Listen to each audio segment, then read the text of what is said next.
Здравейте от продуктовия център на HD Medical. Включваме се отново, за да ви представим нашият нов продукт, а именно диспенсер за водородна вода, който е уникален по рода си.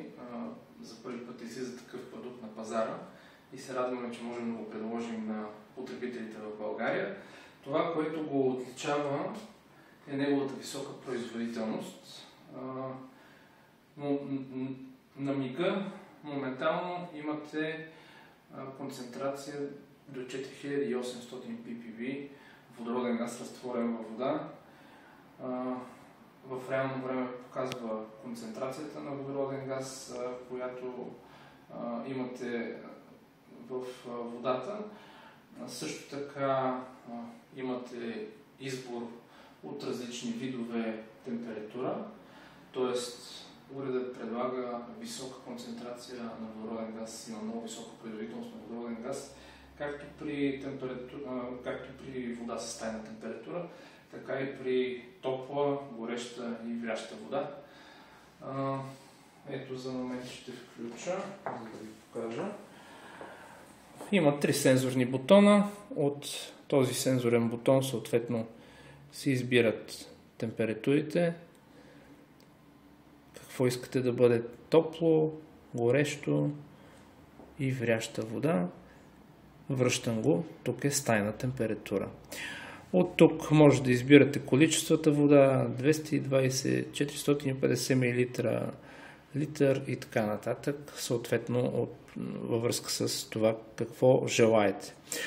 Сега, нека да ви покажа измерването на концентрацията в реално време, която предлага уреда. С бутона капчица стартирате.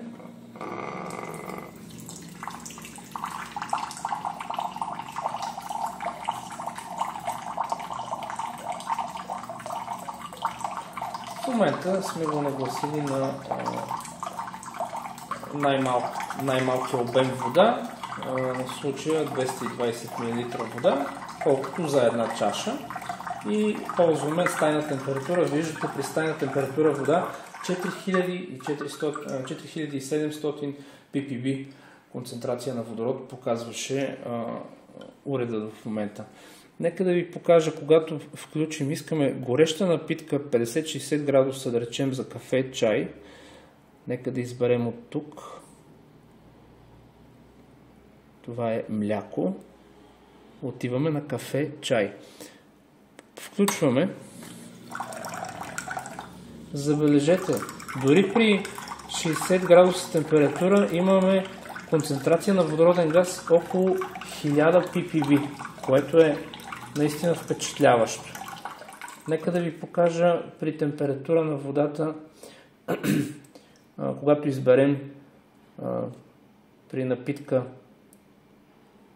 мляко, 35 градуса температура на водата. Вижте каква ще бъде температурата. 3600 ppb. 3600 ppb концентрация на водороден газ във водата моментално. Като оставим на страна неговата производителност, уредът предлага и няколко режима на употреба. Може да го свържете с различен вид водоизточник. Не може да бъде свързан директно към водопреносната мрежа, но е много компактен, не заема място на кухненския плот и може да го свържете към кана за вода на вашия плот. Входа за вода, маркучето, което свързва входа за вода, може да бъде потопено в кана с вода на вашия кухненски плот. Може да бъде поставено в галон с 10 или 20 литра вода, както сме направили в момента в случаят при нас. Ето виждате, от дистрибуторите за вода поръчвате си съответно вода с съответната твърдост и качество и посредством маркуче уредът черпи вода от галона.